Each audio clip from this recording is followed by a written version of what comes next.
Bismillahirrahmanirrahim. Assalamualaikum warahmatullahi wabarakatuh. Alhamdulillahi rabbil alamin.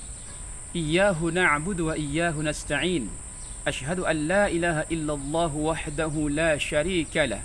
Wa ashhadu anna Muhammadan abduhu wa rasuluh la nabiyya ba'dah. Allahumma salli ala Muhammad. Qala Allah Ta'ala fi kitabihil karim. أعوذ بالله من الشيطان الرجيم بسم الله الرحمن الرحيم يا أيها الناس إنا خلقناكم من ذكر وأنثى وجعلناكم شعوبا وقبائل لتعارفوا إن أكرمكم عند الله أتقاكم.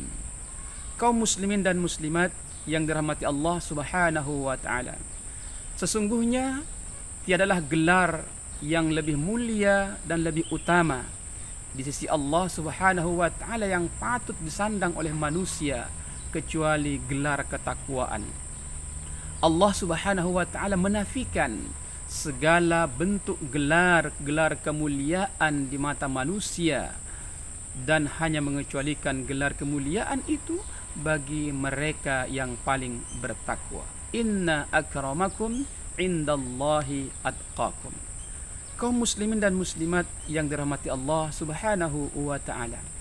Allah Subhanahu wa taala sungguh sangat mengutamakan kepada orang-orang yang memiliki predikat takwa di sisinya. Dan Allah Subhanahu wa taala pun telah memberikan sebuah isyarat kepada orang-orang yang beriman dan bertakwa agar mereka benar-benar memegang kukuh ketakwaannya wala tamut. Bahkan Allah seakan melarang seseorang untuk meninggal, untuk mati, kecuali mereka menjadi seorang mukmin sejati. Dan mukmin sejati itu hakikatnya adalah ketakwaan kepada Allah Subhanahu wa taala.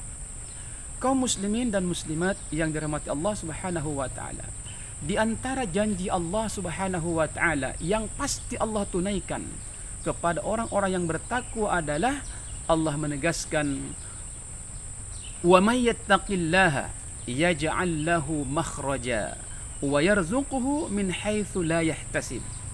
Bahwa siapa saja yang bertakwa kepada Allah Subhanahu wa taala, maka pasti Allah akan memberikan suatu jalan keluar dari berbagai macam problematika hidup yang mereka hadapi. Dan setelah itu Allah Subhanahu wa taala juga wa yarzuquhu min haitsu la yahtasib.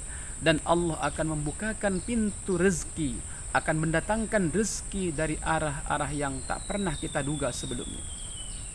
Kaum muslimin yang dirahmati Allah Subhanahu wa taala, Allah Subhanahu wa taala telah menjadikan Ramadan ini sebagai salah satu jalan bagi kita untuk meraih predikat takwa itu.